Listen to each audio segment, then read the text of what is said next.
तो hello guys, आप सबका स्वागत है फैंटास्टिक स्टॉक मार्केट में। तो आज जो है अपनी मार्केट गैप अप खुली थी।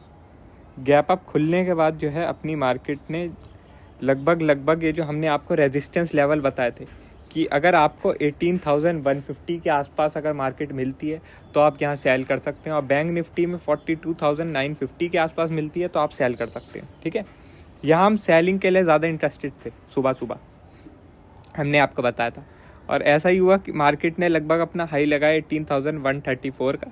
ठीक है, उसके बाद फिर जो है निफ्टी में अच्छी खासी सेलिंग है, अच्छी खासी, और जो अपने सपोर्ट लेवल 17,960 के आसपास आई और वहाँ पर एक हैमर कैंडल बनाई और फिर बाउंस होना चालू हो गई। ठीक है, तो मतलब ये समझ लो पहले लगभग ये समझ लो 40 मिनट में ही जो सेलिंग आई उसके बाद फिर मार्केट या तो साइडवेज हो गई या तो फिर निफ्टी थोड़ा बुलिश थी ज़्यादा, बैंक निफ्टी बाद में बुलिश हुई है। अब ये सेलिंग आनी 100% तय थी, क्योंकि हमारा जो पिछला दिन था उसमें एक नॉन स्टॉप शॉर्ट कवरिंग की वजह से रैली आ गई थी, जो कि हमें आप मतलब जो हमने आपको बताया था कि अभी तो जो बियर्स ने अपना प्रॉफिट बुक किया है, अब हाई लेवल पर जो बुल्स हैं वो भी अपना प्रॉफिट बुक करेंगे। तो भैया उन्हें ये बहुत बढ़िया मौका मिला कि भैया रेजिस्टेंस के पास अपना प्रॉफिट बुक किया जाए, तो भैया उन्होंने अपना प्रॉफिट बुक करने लगे और अच्छा खासा सेल ऑफ आ गया। अब फिर सपोर्ट से जब बाउंस हुई तो मार्केट ने लगभग डे हाई पर क्लोज कर रही है, अभी भी रेजिस्टेंस के पास है, रेजिस्टेंस क्रॉस नहीं हुआ। तो अब हमने आप लोगों को ये क्यों नहीं बोला कि आप जो है शॉर्ट की पोजीशन कैरी कर लीजिए। हमने ये इसलिए नहीं बोला क्योंकि जो बड़े रेजिस्टेंस या सपोर्ट के लेवल होते हैं ना भाई, ये अक्सर गैप अप या गैप डाउन में ब्रेक होते हैं। ठीक है, अक्सर ये गैप अप या गैप डाउन में ब्रेक होते हैं।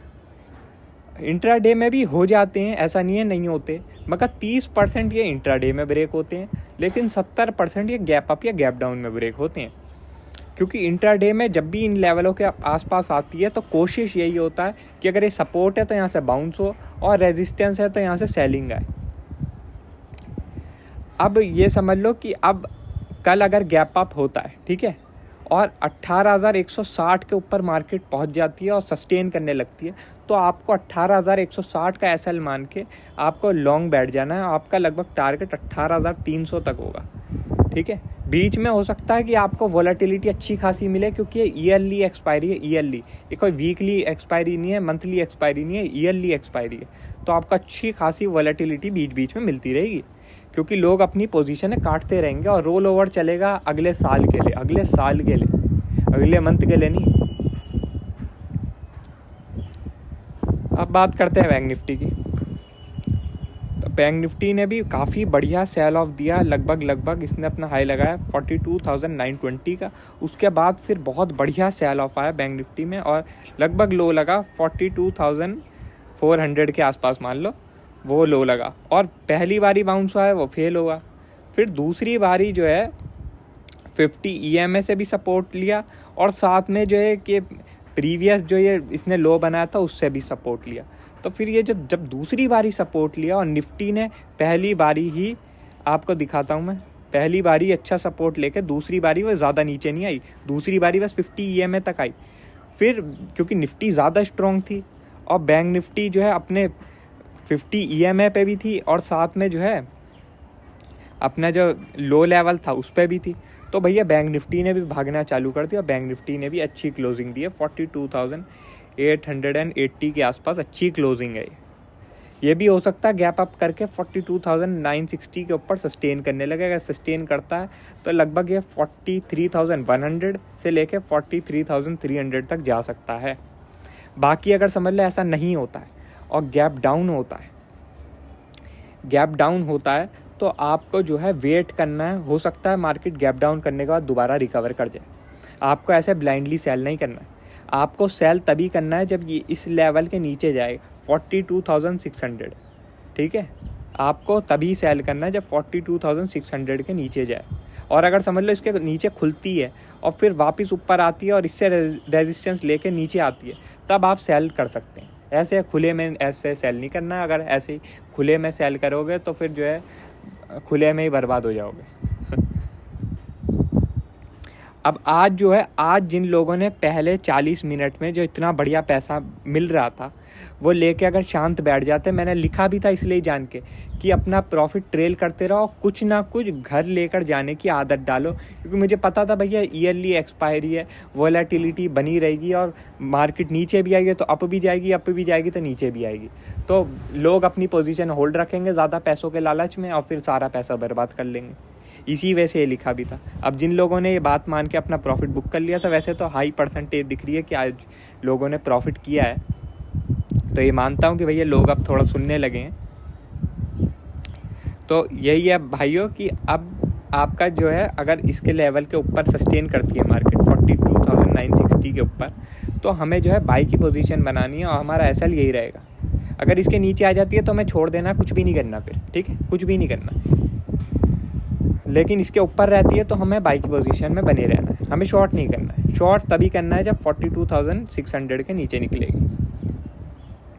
और फ्लैट के ओपन में ये है कि अगर इसके ऊपर निकल जाएगी तो बाय और इसके नीचे निकल जाएगी तो सेल, बाकी इस जोन में कुछ नहीं करना है। निफ्टी का भी बता देता हूँ आप लोगों को। निफ्टी का काफ़ी बड़ा जोन है, काफ़ी बड़ा जोन। तो निफ्टी का ये फ्लैट खुलेगी, इसके ऊपर निकलेगी बाय, गैप अप होगा, इसके ऊपर सस्टेन करेगी तब भी बाय। लेकिन सेल नहीं है निफ्टी, सेल जो है आपको 50 EMA ब्रेक होने पे ही करना पड़ेगा, जो कि 18,050 पर है, क्योंकि इसने 50 EMA से ही सपोर्ट लिया। तो अगर 50 EMA को ब्रेक करके सस्टेन करेगी तो ये सेल ऑफ ज़रूर दिखाएगी, ठीक है। और सपोर्ट आपका 17,960 रहेगा, अगर ये ब्रेक हो जाएगा तो और सेल ऑफ आएगा। आज विक्स भी देख सकते हैं आप 4% डाउन हुई है, जो ये दिखा रहा है कि हाँ इस जो बाउंस है इसमें स्ट्रेंथ है। कल जो विक्स केवल 1.5% डाउन हुई थी तो मैंने आपको बताया था इस बाउंस में स्ट्रेंथ नहीं है, ये बाउंस जो है फेड ऑफ हो जाएगा, कल आपको सेल ऑफ मिलेगा और मिला भी। अब जो है यूएस मार्केट की बात करते हैं तो इस समय 200 पॉइंट पॉजिटिव है यूएस, मतलब जो डाउ जोन्स का फ्यूचर है।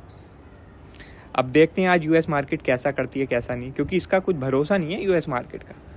अभी आपको दिखाता हूँ मैं, यूएस मार्केट ने जो है यहाँ रेजिस्टेंस ले रही है 33,200 के लेवल पे। अगर ये गैप अप खुलती है और यहाँ सस्टेन करती है तो काफ़ी बढ़िया बाउंस दिखा सकती है 33,600 तक का। अब देखते हैं आज क्या करती है, वरना अगर इसके नीचे आ गया तो भैया दोबारा वॉलेटिलिटी चालू हो जाएगी, तमाशा चालू हो जाएगा। नैस्डैक की भी थोड़ी बात कर लेते हैं। नैस्डैक में स्ट्रेंथ आ रही है भाई, स्ट्रेंथ। अब आप देख सकते हैं यहाँ नीचे गई, अब यहाँ पे एक अच्छी स्ट्रॉन्ग कैंडल बनी है।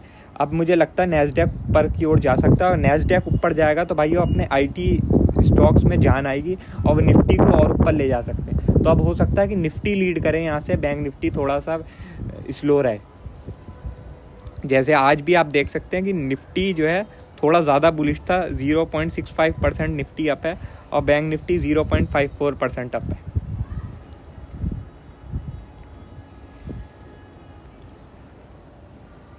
बाकी डॉलर तो कमज़ोर ही रहता है, उसकी क्या ही बात करें। ठीक है भाइयों, अब जो है ईयरली एक्सपायरी है तो थोड़ा सा कॉशियस होकर ट्रेड करना।